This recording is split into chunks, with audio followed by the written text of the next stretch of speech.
안녕하세요. 여러분의 사연 담긴 여러 이야기들을 들려드리고 있는 인생 수필관입니다.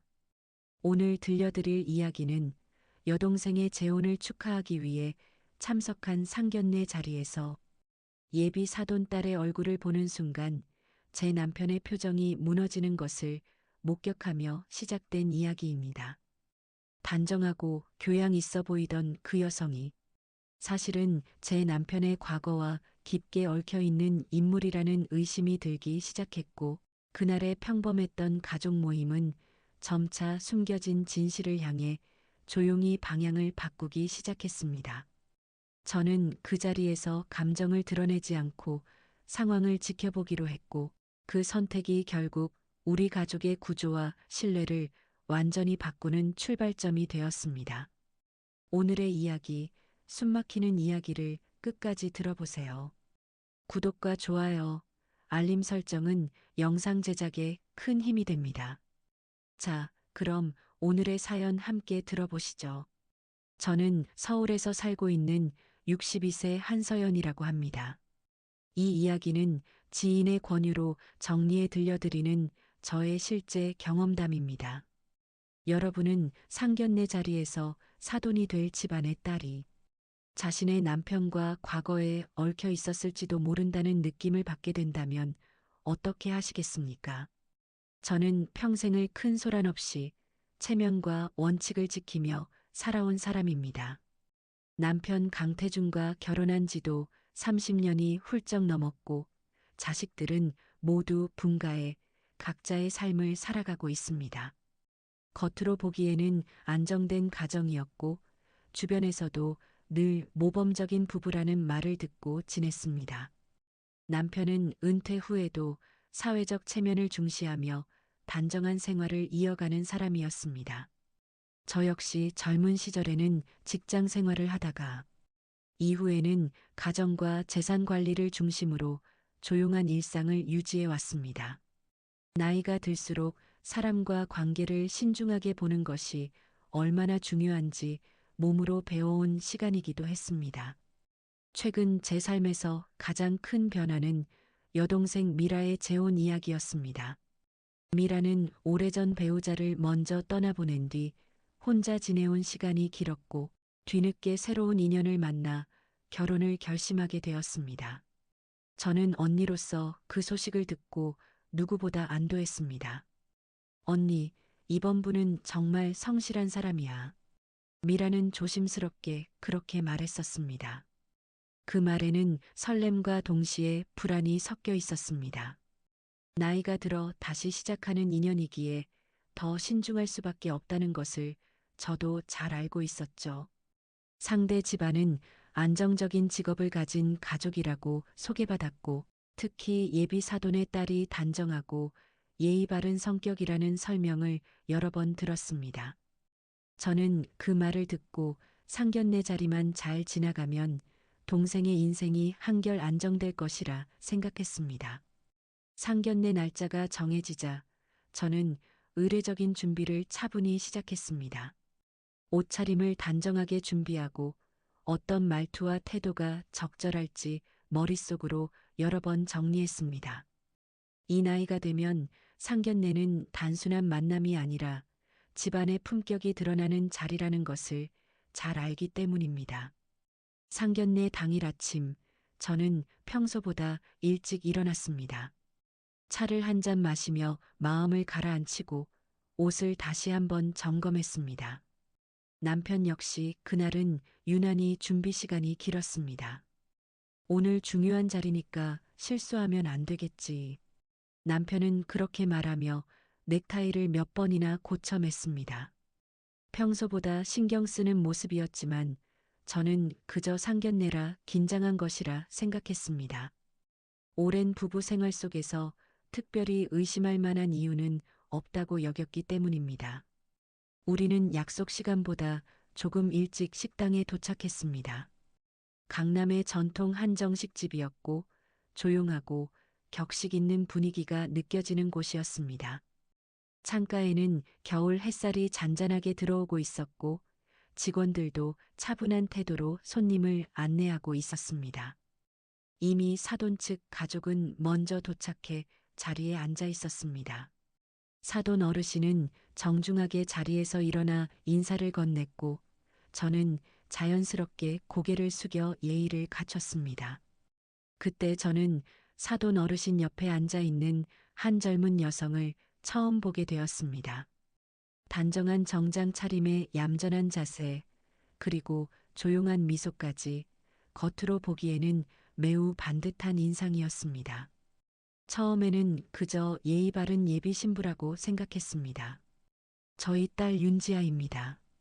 사돈 어르신이 그렇게 소개했습니다. 그 이름을 듣는 순간 제 마음속 어딘가가 아주 미세하게 흔들렸습니다. 이유를 설명할 수는 없었지만 낯선 이름이 낯설지 않게 느껴졌습니다. 그리고 그와 동시에 제 옆에 앉아 있던 남편의 움직임이 갑자기 멈췄습니다. 남편은 물잔을 들고 있다가 아주 잠깐 손을 떨었고 곧 시선을 아래로 떨궜습니다. 그 모습은 순간적인 실수처럼 보일 수도 있었지만 저는 그 변화를 분명히 느꼈습니다. 35년을 함께 살아온 사람의 작은 변화는 숨길 수 없는 법이니까요. 저는 아무렇지 않은 척 미소를 유지했습니다. 그러나 속으로는 남편의 표정과 시선을 조용히 관찰하기 시작했습니다. 윤지아 역시 인사를 하는 순간 저와 눈이 마주쳤습니다. 그녀의 미소는 예의 바른 표정이었지만 눈동자가 아주 짧은 순간 흔들렸습니다. 그 미묘한 흔들림은 단순한 긴장이 아니라 어딘가를 의식하고 있는 사람의 반응처럼 느껴졌습니다. 상견례는 겉으로는 평온하게 진행되고 있었습니다. 동생 미라는 밝은 표정으로 대화를 이어갔고 사돈 측도 부드러운 분위기를 유지하려 노력하고 있었습니다. 하지만 남편은 평소와 달리 말을 아끼고 있었습니다. 대화가 오갈 때마다 필요한 말만 짧게 하고 더 이상 말을 이어가지 않았습니다. 저는 그 모습을 보며 조용히 생각했습니다. 단순한 긴장이라기에는 지나치게 경직된 태도라는 것을요. 음식이 차례로 나오고 식사가 시작되었지만 저는 맛을 제대로 느끼지 못했습니다. 머릿속에서는 오직 한 가지 의문만 반복되고 있었습니다. 왜 남편은 그 여자를 보자마자 그렇게 굳어버린 것일까? 그리고 왜 그 여자의 표정 역시 저를 보는 순간 미묘하게 변했던 것일까? 그 순간 저는 감정을 드러내지 않기로 결심했습니다. 이 나이에 감정적으로 반응하는 것은 상황을 흐릴 뿐이라는 것을 잘 알고 있었기 때문입니다. 겉으로는 평온한 언니이자 가족 대표의 모습으로 자리에 앉아 있었지만 속으로는 상견례 자리의 공기를 하나하나 살피기 시작했습니다. 이 자리가 단순한 결혼 논의의 자리가 아니라 무언가 숨겨진 과거가 얽혀 있는 자리일지도 모른다는 느낌이 점점 또렷해지고 있었습니다. 그리고 무엇보다 제 남편의 얼굴이 그렇게 하얗게 질린 모습을 저는 결혼 후 처음 보고 있었습니다. 상견례 자리는 겉으로 보기에 매우 평온하게 흘러가고 있었습니다. 따뜻한 국물 냄새와 정갈하게 차려진 한정식 상차림, 그리고 어른들 사이에 오가는 예의 있는 대화까지 어디 하나 흠잡을 곳 없는 전형적인 상견례 분위기였죠. 그러나 저는 그 평온함 속에서 아주 미세한 균열 같은 것을 느끼고 있었습니다. 제 시선은 자연스럽게 사돈 측 딸 윤지아에게 향하고 있었습니다. 단정한 말투, 조심스러운 행동, 그리고 지나치게 계산된 듯한 미소까지 모든 것이 과하게 완벽한 사람처럼 보였습니다. 시니어 세대인 저에게는 그런 모습이 오히려 더 낯설게 느껴졌습니다. 지아가 평소에도 어른들 모시는 걸 참 잘합니다. 사돈 어르신이 흐뭇한 표정으로 그렇게 말했습니다. 윤지아는 고개를 살짝 숙이며 얌전하게 웃었습니다. 아직 많이 부족합니다. 짧은 대답이었지만 목소리는 안정되어 있었고 감정의 흔들림이 거의 느껴지지 않았습니다. 그 순간 저는 더욱 이상한 느낌을 받았습니다. 처음 보는 자리에서 긴장하는 기색이 거의 없다는 점이 오히려 부자연스러웠기 때문입니다. 반면 제 남편 강태주는 계속해서 물잔만 만지작거리고 있었습니다. 평소라면 분위기를 부드럽게 이끄는 말을 먼저 꺼내는 사람이었는데 그날은 유난히 말수가 적었습니다. 저는 그 모습을 모른 척하면서도 조용히 관찰하고 있었습니다. 태준 씨, 요즘은 어떻게 지내세요? 사돈 측 아버지가 정중하게 말을 건넸습니다. 남편은 순간 고개를 들었다가 다시 시선을 피했습니다. 아, 예, 그냥 집에서 조용히 지내고 있습니다. 대답은 평범했지만 목소리가 평소보다 한 톤 낮았습니다. 그리고 그 짧은 순간 남편의 시선이 윤지아 쪽으로 스치듯 향했다가 급하게 돌아오는 것을 저는 분명히 보았습니다. 그 장면을 보는 순간 제 가슴 한쪽이 서서히 무거워지기 시작했습니다. 저는 아무 일도 없는 듯 식사를 이어갔습니다. 그러나 머릿속에서는 과거의 작은 기억들이 하나씩 떠오르기 시작했습니다. 몇 년 전 남편이 늦게 귀가하던 시기가 있었습니다. 그때 저는 별다른 의심을 하지 않았고 단순히 일 때문이라고 생각했습니다. 하지만 어느 날 우연히 남편의 휴대폰 알림창에 짧은 이름 하나가 스쳐 지나간 적이 있었습니다. 지아. 당시에는 흔한 이름이라고 생각하고 깊게 넘겼습니다. 이 나이에 괜한 의심으로 가정을 흔드는 것은 어리석은 일이라고 스스로를 설득했기 때문입니다. 하지만 지금 제 눈앞에 앉아 있는 예비 사돈의 딸 이름 역시 윤지아였습니다. 저는 젓가락을 내려놓으며 조용히 물을 한 모금 마셨습니다. 심장이 평소보다 느리게 그러나 무겁게 뛰고 있었습니다. 그때 여동생 미라가 밝은 목소리로 말을 꺼냈습니다. 지아 씨는 어떤 일을 하세요? 윤지아는 자세를 바로 하며 차분하게 대답했습니다. 문화센터에서 강의를 하고 있습니다. 주로 성인 대상 프로그램을 맡고 있어요. 그 말을 듣는 순간 또 하나의 기억이 스쳐 지나갔습니다. 남편이 몇 년 전 갑자기 문화센터 근처를 자주 오가던 시기가 있었다는 사실이 떠올랐기 때문입니다. 당시 남편은 산책 겸 나간다고 했었습니다. 저는 은퇴 후 취미가 생긴 줄로만 알았죠. 요즘은 어른들 대상 프로그램이 많아서 자주 외부 활동을 하게 됩니다. 윤지아는 자연스럽게 말을 이어갔습니다. 그녀의 말은 전혀 어색하지 않았습니다. 오히려 너무 자연스러워서 더 조심스럽게 느껴졌습니다. 저는 그 순간 남편의 손을 힐끗 바라봤습니다. 손등의 혈관이 평소보다 도드라져 있었고 젓가락을 쥔 힘이 눈에 띄게 강해져 있었습니다. 35년을 함께 산 사람의 긴장은 숨길 수 없는 법입니다. 식사가 중반을 넘어서자 대화는 결혼 일정과 현실적인 이야기로 넘어갔습니다. 사돈 측은 비교적 적극적으로 결혼 시기를 언급하기 시작했습니다. 두 사람이 마음이 맞는다면 서두르는 것도 나쁘지 않다고 생각합니다. 사돈 어르신의 말이 조심스럽게 이어졌습니다. 그 말이 끝나자 남편이 갑자기 말을 보탰습니다. 요즘은 늦게 미루는 것보다 빠르게 정리하는 게 좋지요. 그 순간 저는 고개를 천천히 남편 쪽으로 돌렸습니다. 남편이 먼저 결혼을 서두르는 발언을 하는 것은 매우 이례적인 일이었기 때문입니다. 그리고 그 말이 나오자마자 윤지아의 눈동자가 아주 짧게 흔들렸습니다. 그 미묘한 반응은 단순한 긴장이 아니라 이미 알고 있는 사람이 상황을 지켜볼 때 나타나는 반응처럼 보였습니다. 저는 아무 말도 하지 않았습니다. 대신 조용히 상견례장의 분위기를 더 세밀하게 살피기 시작했습니다. 여동생은 여전히 밝은 표정이었고 결혼 이야기에 희망을 품고 있었습니다. 사돈 측 부모 역시 진지하면서도 안정된 태도를 유지하고 있었습니다. 오직 두 사람, 제 남편과 윤지아만이 보이지 않는 긴장선 위에 서 있는 듯한 모습이었습니다. 그 순간 저는 확신에 가까운 의심을 갖게 되었습니다. 이 상견례 자리는 단순한 첫 만남이 아닐 수도 있다는 생각이 들었습니다. 그리고 더 중요한 사실은 윤지아 역시 저를 의식하고 있다는 느낌이 점점 강해지고 있다는 점이었습니다.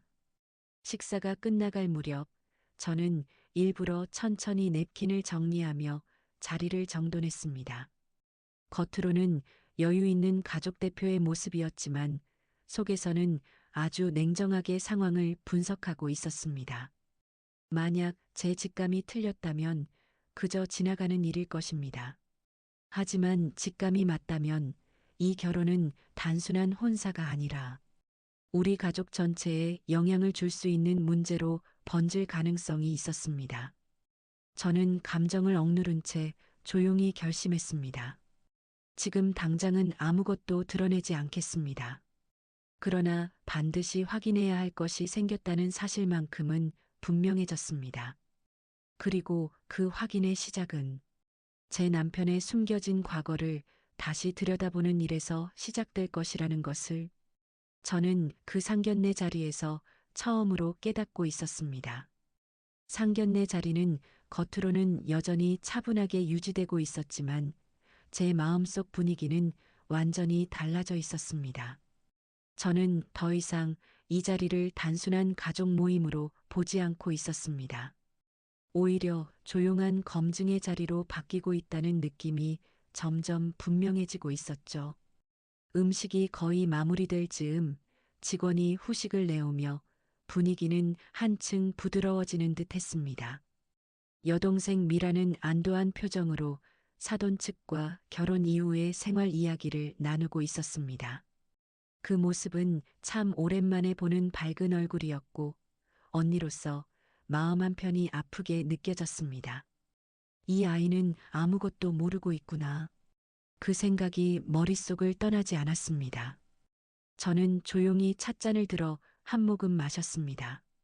따뜻한 차의 온기가 손끝에 전해졌지만 제 속은 점점 차가워지고 있었습니다. 그때 사돈 측 어머니가 부드러운 목소리로 말을 꺼냈습니다. 서로 집안 분위기가 잘 맞는 것 같아 다행이에요. 저는 미소를 유지한 채 고개를 끄덕였습니다. 네, 저도 그렇게 느끼고 있습니다. 겉으로는 평온한 대답이었지만 제 시선은 자연스럽게 윤지아 쪽으로 향하고 있었습니다. 윤지아는 여전히 단정한 자세로 앉아 있었고 대화에 맞춰 적절히 고개를 끄덕이며 반응하고 있었습니다. 하지만 저는 그 적절함이 오히려 더 낯설게 느껴졌습니다. 처음 만나는 자리에서 지나치게 침착한 태도는 쉽게 만들어지는 것이 아니기 때문입니다. 그 순간 남편이 갑자기 자리에서 몸을 조금 뒤로 빼며 허리를 고쳐 앉았습니다. 그리고 아주 짧은 순간 윤지아와 시선이 마주쳤습니다. 그 짧은 교차는 1초도 채 되지 않았습니다. 그러나 저는 그 안에 담긴 긴장감을 분명히 느꼈습니다. 시선이 닿자마자 두 사람 모두 동시에 눈을 피했습니다. 그 장면은 우연이라고 보기에는 지나치게 정확했습니다. 저는 아무렇지 않은 표정을 유지한 채 천천히 숨을 고르기 시작했습니다. 이 나이가 되면 감정이 먼저 움직이면 상황 판단이 흐려진다는 것을 잘 알고 있기 때문입니다. 확인해야 한다. 그 생각이 머릿속에서 또렷하게 자리 잡기 시작했습니다. 그때 여동생이 밝게 웃으며 말했습니다. 언니, 지아 씨가 성격이 참 차분하지? 저는 고개를 살짝 기울이며 윤지아를 바라봤습니다. 네, 참 침착하신 분 같네요. 짧은 말이었지만 그 순간 윤지아의 손끝이 아주 미세하게 굳는 것을 저는 놓치지 않았습니다. 그녀는 곧바로 미소를 지으며 자세를 바로 잡았습니다. 아직 많이 배우는 중입니다. 목소리는 안정적이었지만 호흡이 아주 미묘하게 빨라져 있었습니다. 저는 그 반응을 보며 마음속 확신이 한 단계 더 깊어졌습니다. 단순한 긴장이라면 이 정도의 반응은 나오지 않습니다. 이건 들키지 않으려는 사람의 반응에 가까웠습니다. 상견례 대화는 자연스럽게 결혼 준비와 현실적인 문제로 넘어갔습니다. 주거 문제, 생활 방식, 그리고 재산 관리에 대한 이야기까지 차례로 오갔습니다. 그 과정에서 사돈 측 아버지가 조심스럽게 물었습니다. 미라 씨 재산 관리는 어떻게 하고 계신가요? 그 질문은 매우 정중했지만 저는 그 의도를 곧바로 느꼈습니다. 시니어 재혼에서는 재산 문제가 중요한 요소라는 것을 잘 알고 있었기 때문입니다. 여동생은 솔직하게 대답했습니다. 큰 건물 하나 정리하고 현금으로 관리하고 있어요. 그 말을 듣는 순간 저는 남편의 표정을 다시 확인했습니다. 남편의 눈동자가 아주 짧게 흔들렸습니다. 그리고 거의 동시에 윤지아의 시선도 테이블 아래로 떨어졌습니다. 그 반응은 너무도 자연스럽게 이어졌습니다. 마치 이미 알고 있던 정보를 다시 확인하는 사람처럼 말입니다. 제 손끝이 조용히 굳었습니다. 재산 상황을 이미 알고 있었던 걸까? 그 의심은 이제 단순한 감각이 아니라 논리적인 추측으로 바뀌고 있었습니다. 저는 조용히 휴대폰을 가방 안에서 손으로 만져보았습니다. 과거에 우연히 캡처해 두었던 메시지 기록이 떠올랐습니다. 그때 저는 대수롭지 않게 넘겼던 이름 하나, 그리고 일정한 간격으로 반복되던 연락 흔적. 그 당시에는 증거가 부족하다는 이유로 더 깊이 확인하지 않았습니다. 가정을 지키는 것이 더 중요하다고 판단했기 때문이죠. 하지만 지금 상황은 달랐습니다. 여동생의 인생이 걸린 문제였습니다. 그리고 동시에 제 가정의 신뢰가 얽혀 있는 문제이기도 했습니다. 그때 남편이 갑자기 물잔을 내려놓으며 말을 꺼냈습니다. 결혼은 서로 충분히 알고 결정하는 게 중요합니다. 그 말은 평범한 조언처럼 들렸습니다. 그러나 저는 그 문장 속에 담긴 미묘한 긴장감을 느꼈습니다. 윤지아는 그 말을 듣고 잠시 고개를 숙였습니다. 그리고 아무 말 없이 찻잔을 들었습니다. 그 모습은 겉으로 보기에는 얌전한 예비 신부의 태도였습니다. 하지만 저는 알고 있었습니다.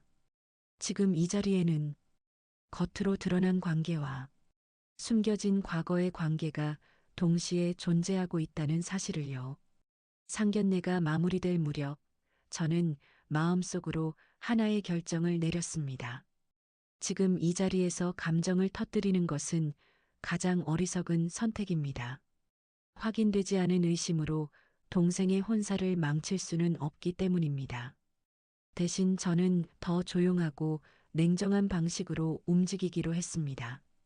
집으로 돌아가는 길, 남편의 과거 기록을 다시 확인할 것입니다. 필요하다면 금융 내역과 통화 기록까지 차분히 검토할 생각이었습니다. 저는 겉으로는 끝까지 차분한 가족 대표의 모습을 유지했습니다. 그러나 제 내면은 이미 새로운 단계로 들어가고 있었습니다. 이제 저는 단순한 언니도 아내도 아니었습니다. 가족을 지키기 위해 사실을 확인해야 하는 사람이 된 것이었습니다. 그리고 그 순간 저는 확신했습니다. 이 상견례는 결혼을 논의하는 자리가 아니라 숨겨진 진실의 문이 열리기 시작한 자리였다는 것을요. 상견례가 끝난 후 식당 밖으로 나오는 순간 겨울 공기가 유난히 차갑게 느껴졌습니다. 겉으로는 무사히 자리가 마무리된 것처럼 보였지만 제 마음속에는 오히려 더 무거운 긴장이 쌓여 있었습니다. 동생 미라는 밝은 표정으로 계속해서 결혼 이야기를 이어갔고 그 모습을 보며 저는 쉽게 입을 열 수 없었습니다. 언니 어때? 분위기 괜찮았지? 미라는 기대 섞인 목소리로 제게 물었습니다. 저는 잠시 미소를 지으며 고개를 끄덕였습니다. 응, 겉보기에는 단정한 집안 같더라. 일부러 겉보기에는이라는 표현을 선택했습니다. 아직 확신이 없는 상태에서 동생의 마음을 흔들고 싶지 않았기 때문입니다. 그날 집으로 돌아오는 차 안에서 남편은 유난히 조용했습니다. 평소라면 상견례 자리의 인상이나 상대 가족에 대한 평가를 먼저 이야기하는 사람이었지만 그날은 창밖만 바라보고 있었습니다. 그 침묵이 오히려 저에게 더 많은 정보를 주고 있었습니다. 저는 조용히 말을 꺼냈습니다. 오늘 많이 긴장했어요? 남편은 잠시 뜸을 들이다가 짧게 대답했습니다. 상견례 자리니까 누구나 긴장하지. 말은 자연스러웠지만 목소리에는 묘한 경직이 남아 있었습니다. 그리고 그 이후로 남편은 더 이상 대화를 이어가지 않았습니다. 집에 도착한 뒤 저는 겉옷을 정리하며 평소처럼 행동했습니다. 이 나이에 감정을 먼저 드러내는 것은 상황을 흐리게 만들 뿐이라는 것을 잘 알고 있었기 때문입니다. 대신 저는 조용히 제 방으로 들어가 가방을 내려놓았습니다. 그리고 서랍 깊숙이 보관해 두었던 오래된 메모 파일을 꺼냈습니다. 몇 년 전 우연히 남편의 휴대폰을 보다가 이상한 연락 기록을 발견했던 적이 있었습니다. 그때 저는 가정을 지키기 위해 더 깊이 추궁하지 않고 일부 내용만 따로 정리해 두었었습니다. 당시에는 스스로를 과민한 사람으로 만들고 싶지 않았기 때문입니다. 파일을 다시 열어보는 순간 제 손끝이 서서히 굳었습니다. 이름 하나가 눈에 들어왔습니다. 지아. 연락 시간은 대부분 낮 시간대였고 일정한 간격으로 이어져 있었습니다. 특히 문화센터 근처에서 남편의 위치 기록이 반복되던 시기와 정확히 겹쳐 있었습니다. 그 순간 상견례 자리에서 들었던 말이 떠올랐습니다. 윤지아는 문화센터 강사라고 했었습니다. 모든 조각이 조용히 맞춰지기 시작하고 있었습니다. 그때 방문 밖에서 남편의 발소리가 들렸습니다. 저는 급히 파일을 닫고 평소처럼 거실로 나갔습니다. 남편은 소파에 앉아 TV 리모컨만 만지작거리고 있었습니다. 화면은 켜져 있었지만 시선은 전혀 집중되어 있지 않았습니다. 피곤해 보여요. 제가 조용히 말했습니다. 남편은 고개를 끄덕이며 짧게 답했습니다. 좀 신경 쓸 일이 많아서. 그 말은 모호했지만 평소의 남편이라면 하지 않을 표현이었습니다. 저는 그 짧은 문장 속에서 불안의 기색을 느꼈습니다. 며칠 후 동생에게서 다시 전화가 왔습니다. 목소리는 여전히 밝았지만 어딘가 조심스러웠습니다. 언니 사돈 쪽에서 결혼 날짜를 조금 빨리 잡고 싶대. 그 말을 듣는 순간 제 심장이 조용히 내려앉았습니다. 너무 빠른 진행은 언제나 이유가 있기 마련입니다. 왜 그렇게 서두르신데? 저는 최대한 차분한 목소리로 물었습니다. 지아 씨가 부모님 모시고 싶다고 결혼 후에 같이 지내는 걸 생각한다더라. 그 설명은 표면적으로는 효심 있는 이야기처럼 들렸습니다. 그러나 저는 그 안에서 또 다른 의도를 읽고 있었습니다. 동생은 최근 부동산을 정리하며 상당한 자산을 현금 형태로 보유하고 있었습니다. 이 사실은 가까운 가족만 알고 있는 정보였습니다. 그런데 상견례 자리에서 이미 재산 이야기가 자연스럽게 나왔고 사돈 측은 그 부분에 유난히 집중하는 모습을 보였습니다. 저는 통화를 마친 뒤 한동안 아무 말도 하지 못했습니다. 거실 시계 초침 소리만 조용히 공간을 채우고 있었습니다. 그날 밤 저는 남편의 옷을 정리하다가 낯선 영수증 하나를 발견했습니다. 고급 카페 영수증이었고 날짜는 상견례 한 달 전이었습니다. 위치는 문화센터 인근이었습니다. 그 영수증을 보는 순간 제 의심은 더 이상 단순한 추측이 아니게 되었습니다. 저는 영수증을 조용히 다시 접어 제자리에 두었습니다. 지금은 증거를 모으는 단계라고 판단했기 때문입니다. 감정을 앞세우면 상대는 경계하게 됩니다. 그러면 진실은 더 깊이 숨게 됩니다. 저는 거울 앞에 서서 제 표정을 천천히 바라봤습니다. 겉으로는 여전히 평온한 중년의 아내였습니다. 그러나 제 내면은 이미 상황을 분석하는 방향으로 완전히 전환되어 있었습니다.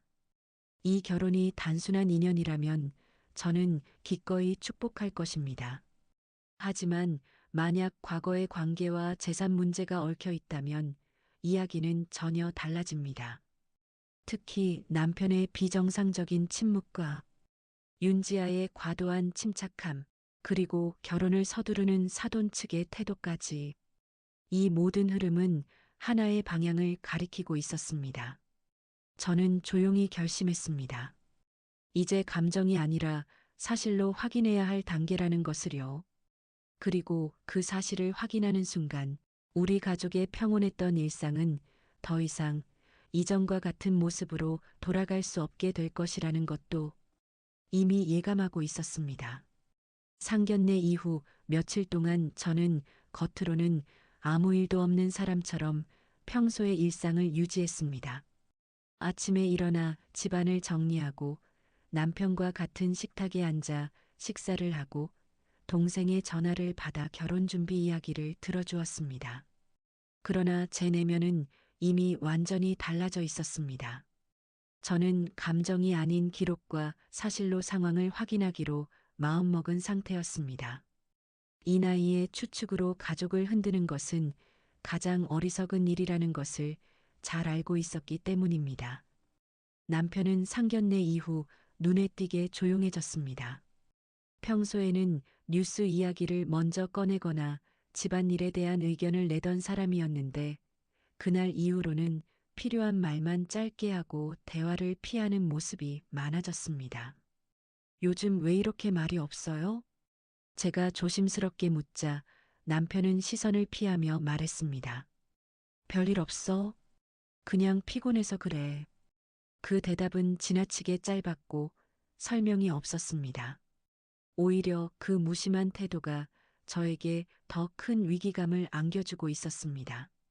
며칠 뒤 저는 남편이 외출한 시간을 이용해 조용히 서재로 들어갔습니다. 이 행동이 옳은 일인지 스스로에게 여러 번 물었지만 동생의 인생이 걸린 문제 앞에서는 망설일 수 없었습니다. 서랍 안에는 남편이 정리해둔 오래된 서류 파일과 개인 영수증 봉투가 있었습니다. 저는 숨을 고르며 하나씩 차분하게 확인하기 시작했습니다. 처음에는 특별한 내용이 나오지 않았습니다. 평범한 생활비 내역과 병원 영수증, 각종 모임 관련 지출 기록이 대부분이었습니다. 하지만 파일의 가장 안쪽에서 접혀 있는 봉투 하나가 눈에 들어왔습니다. 봉투 안에는 계좌 이체 내역이 정리된 출력물이 들어 있었습니다. 날짜는 약 2년 전부터 최근까지 일정한 간격으로 이어져 있었습니다. 그리고 수취인 이름을 보는 순간 제 손이 그대로 멈췄습니다. 윤지아. 그 이름은 분명히 상견례 자리에서 소개받은 그 여성의 이름과 정확히 일치했습니다. 이체 금액은 소액이 아니었습니다. 한 번, 두 번이 아니라 수차례 반복된 송금 기록이었습니다. 그것도 일정한 간격으로 지속되어 온 흔적이었습니다. 제 심장이 천천히, 그러나 무겁게 내려앉기 시작했습니다. 그때 머릿속에 과거의 기억들이 연속적으로 떠올랐습니다. 남편이 문화센터 근처를 자주 다니던 시기, 늦은 귀가가 반복되던 시기, 그리고 휴대폰에 스쳐 지나가던 짧은 이름 하나. 모든 조각이 하나의 선으로 이어지고 있었습니다. 저는 떨리는 손으로 추가 자료를 더 확인했습니다. 그 안에는 카드 사용 내역도 함께 포함되어 있었습니다. 고급 카페, 호텔 라운지, 그리고 문화센터 인근 식당. 사용 위치가 일정하게 반복되고 있었습니다. 그 순간 제 머릿속에서 마지막 퍼즐이 맞춰졌습니다. 이것은 단순한 우연이 아니었습니다. 지속적으로 이어진 관계의 흔적이었습니다. 저는 한동안 서류를 내려다본 채 움직이지 못했습니다. 분노가 먼저 올라오기보다는 오히려 깊은 허탈감이 먼저 밀려왔습니다. 35년을 함께 살아온 사람의 이중적인 시간표를 이렇게 종이 위 기록으로 확인하게 될 줄은 상상도 하지 못했습니다. 그날 저녁 남편이 집으로 돌아왔습니다. 저는 평소처럼 저녁 식탁을 준비했습니다. 겉으로는 아무 일도 모르는 아내의 모습 그대로였습니다.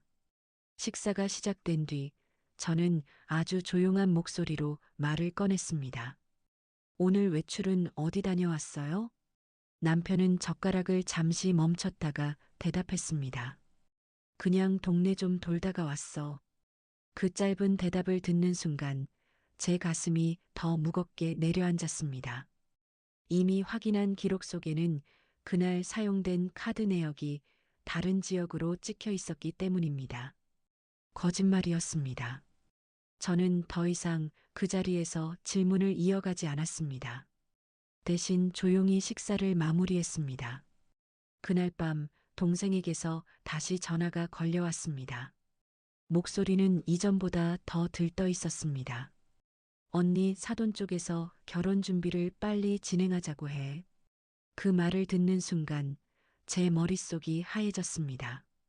이미 남편과 금전적으로 연결되어 있던 인물이 이제는 동생의 배우자, 가족으로 들어오려 하고 있다는 사실이 명확해졌기 때문입니다. 왜 그렇게 급하게 진행하신대? 제가 차분하게 묻자 동생은 망설이다가 말했습니다. 지아 씨가 안정적인 가정을 빨리 만들고 싶다고 하더라. 그 설명은 표면적으로는 충분히 그럴듯했습니다. 하지만 저는 알고 있었습니다. 남편의 송금 기록, 반복된 접촉 흔적, 그리고 상견례 자리에서 보였던 두 사람의 미묘한 반응까지 이 모든 상황이 단순한 인연이라고 보기에는 너무 많은 연결고리가 존재하고 있었습니다. 저는 통화를 마친 뒤 한동안 거실에 앉아 움직이지 못했습니다.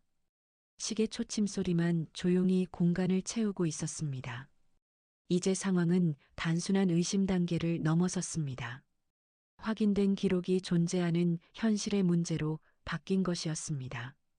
그리고 그 현실은 단순한 외도의 문제가 아니라 동생의 결혼과 재산, 그리고 우리 가족 전체의 신뢰와 직결된 문제로 확대되고 있었습니다.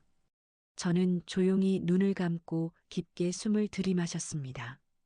지금 이 순간 감정을 터뜨리면 모든 것이 무너질 것입니다. 하지만 침묵만 한다면 더 큰 피해가 생길 가능성이 있었습니다. 그날 밤 저는 마침내 결론을 내렸습니다. 이 문제는 더 이상 개인적인 가정 문제가 아닙니다. 가족 전체의 미래가 걸린 결정적 위기라는 것을 저는 분명히 깨닫고 있었습니다. 남편의 송금 기록과 카드 사용 내역을 확인한 그날 이후 제 일상은 겉보기와 완전히 다른 방향으로 흘러가기 시작했습니다. 아침에 눈을 뜨고 식탁에 앉아도 평소와 같은 풍경이 더 이상 평범하게 느껴지지 않았습니다. 같은 집, 같은 사람, 같은 대화였지만 그 안의 의미는 완전히 달라져 있었기 때문입니다. 남편은 여전히 아무 일 없다는 듯 생활을 이어가고 있었습니다. 신문을 읽고 뉴스를 보고 식사를 하며 짧은 대화를 이어가는 모습까지 모두 평소와 같았습니다. 하지만 저는 알고 있었습니다. 그 평온함이 진실을 숨기고 있는 얇은 막에 불과하다는 것을요. 오늘 일정 있어요? 제가 평소처럼 묻자 남편은 고개를 끄덕이며 대답했습니다. 잠깐 외출 좀 하려고. 짧은 대화였지만 그 안에는 설명이 없었습니다. 예전 같았으면 어디를 가는지, 누구를 만나는지 자연스럽게 말하던 사람이었습니다. 그 변화는 작지만 분명한 거리감으로 느껴졌습니다. 저는 더 이상 즉각적인 추궁을 하지 않기로 했습니다. 지금 필요한 것은 감정적인 대립이 아니라 상황을 정확히 이해하는 것이었기 때문입니다. 며칠 동안 저는 동생 미라와의 통화를 조심스럽게 이어갔습니다. 미라는 여전히 결혼 준비 이야기를 하며 들뜬 목소리를 감추지 못했습니다.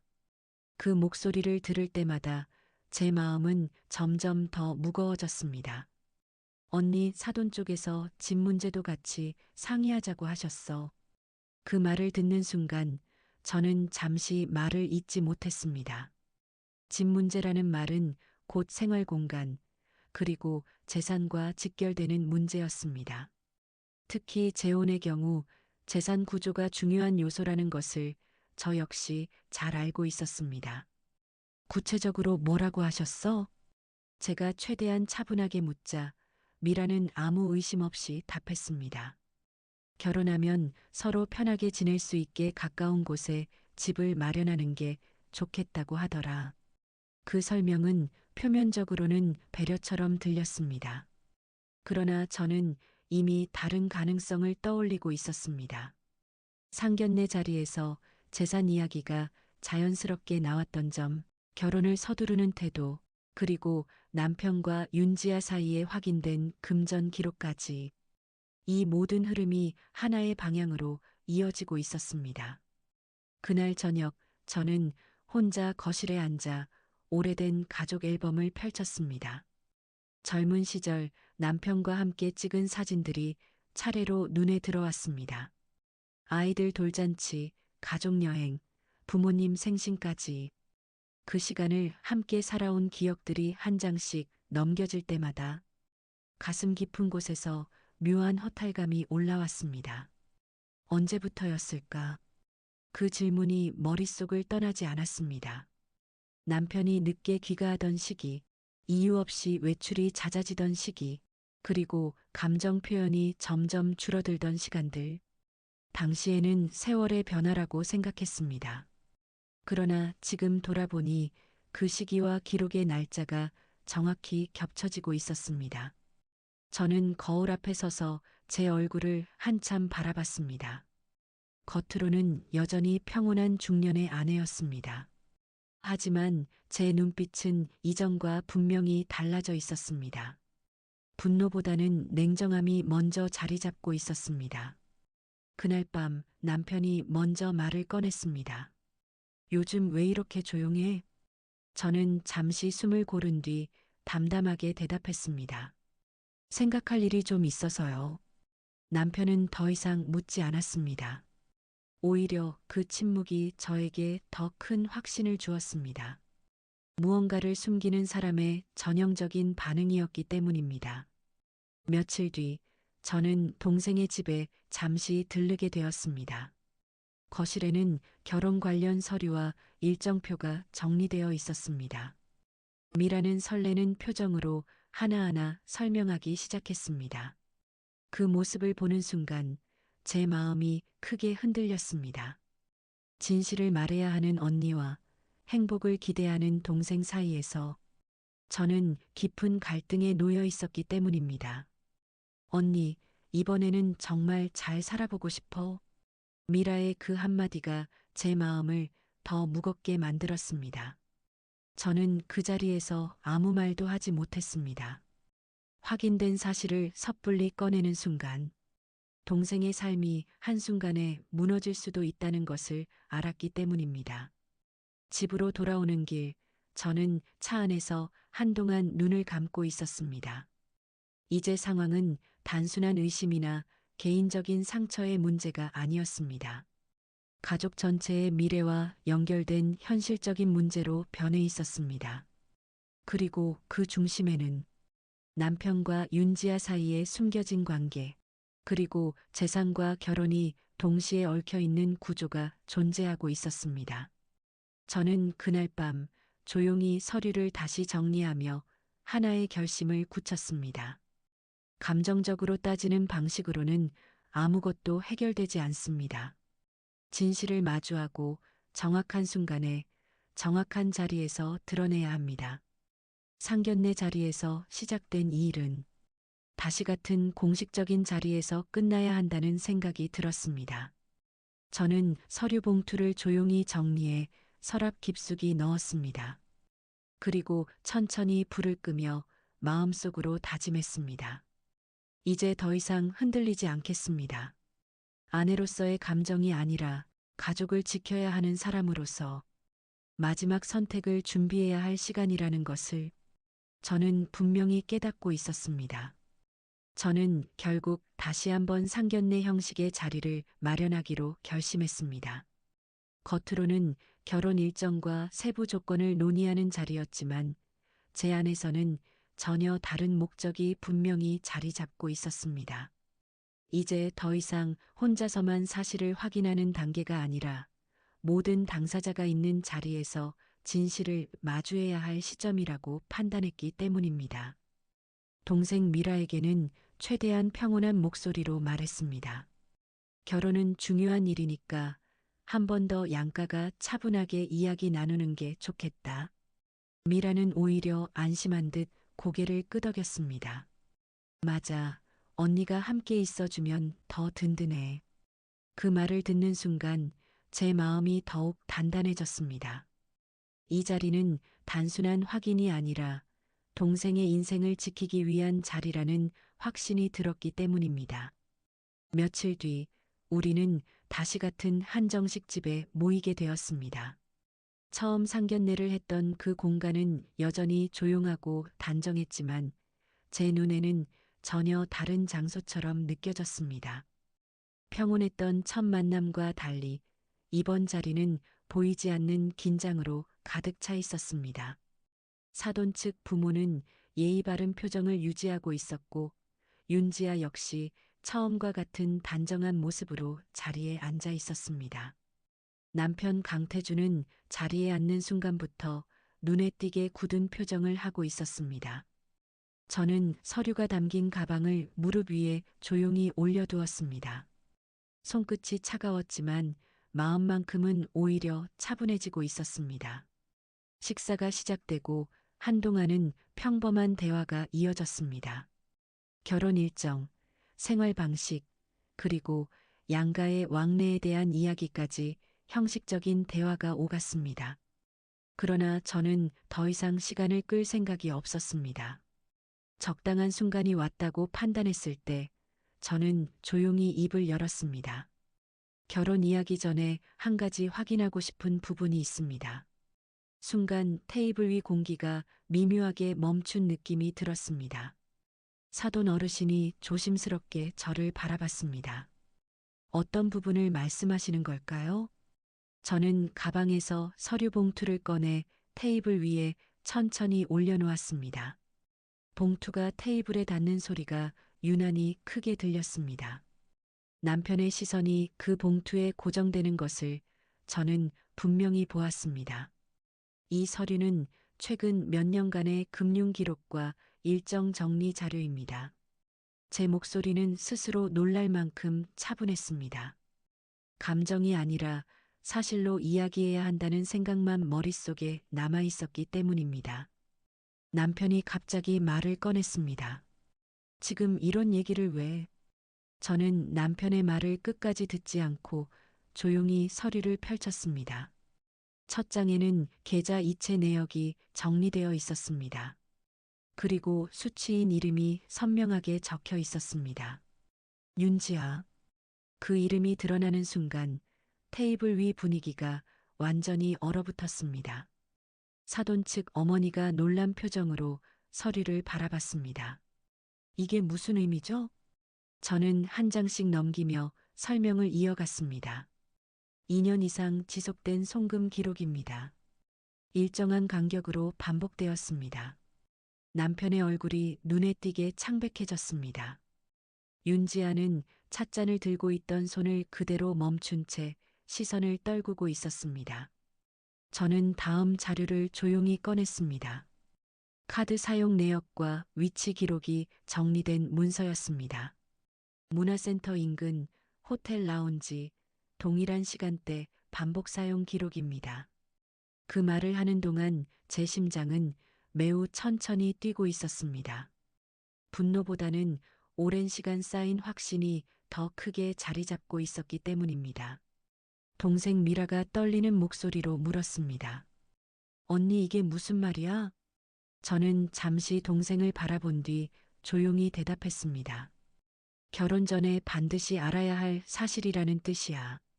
남편이 자리에서 몸을 조금 앞으로 숙이며 말했습니다. 오해야. 그냥 아는 사이일 뿐이야. 그 말은 짧았지만 설득력이 전혀 느껴지지 않았습니다. 저는 마지막 서류를 테이블 위에 내려놓았습니다. 통신 기록 요약본이었습니다. 연락 빈도와 기간이 명확하게 정리된 자료였습니다.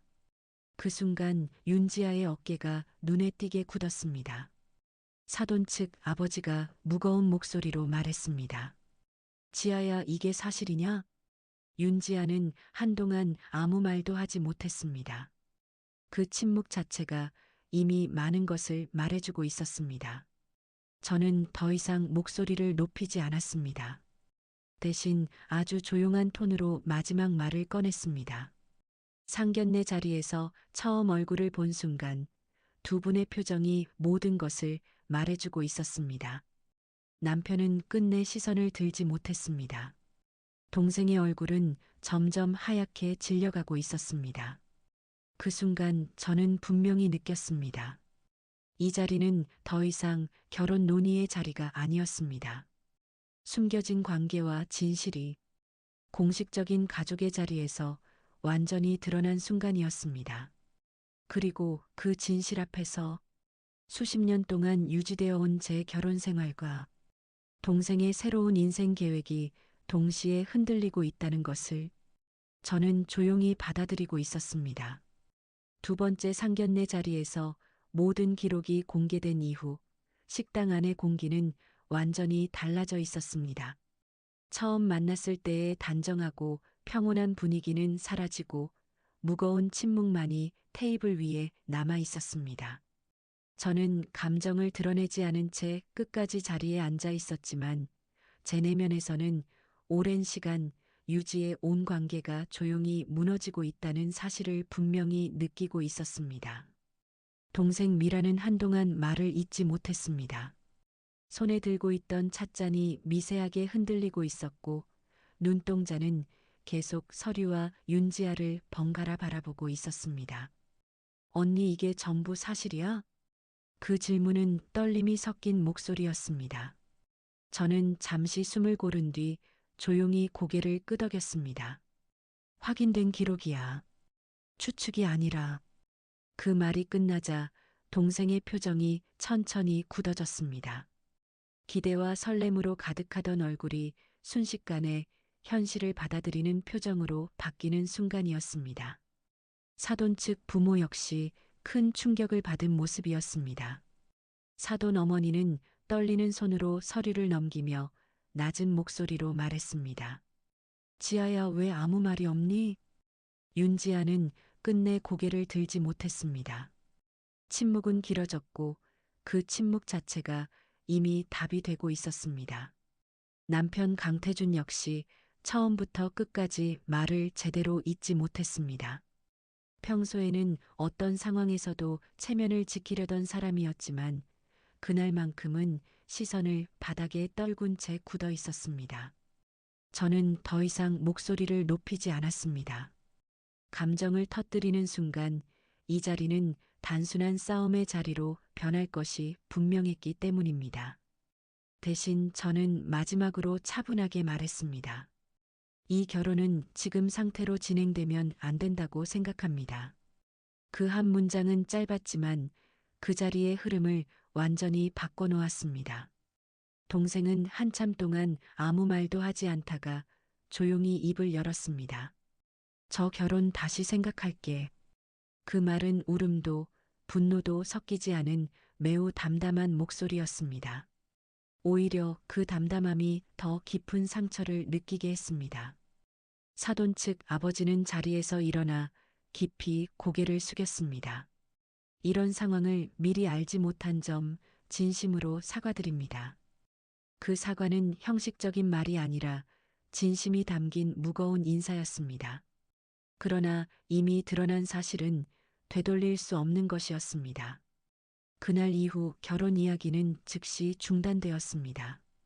동생은 한동안 외부 연락을 모두 끊고 집에서 조용히 지내기 시작했습니다. 저는 언니로서 곁에 머물며 일상적인 대화를 천천히 이어갔습니다. 며칠 뒤 동생이 조용히 말했습니다. 언니가 아니었으면 나 아무것도 모르고 결혼했을 거야. 그 말을 듣는 순간 제 가슴 깊은 곳에서 묘한 감정이 올라왔습니다. 안도와 슬픔, 그리고 긴 시간이 한꺼번에 스며드는 느낌이었습니다. 남편과의 관계 역시 이전과 완전히 달라졌습니다.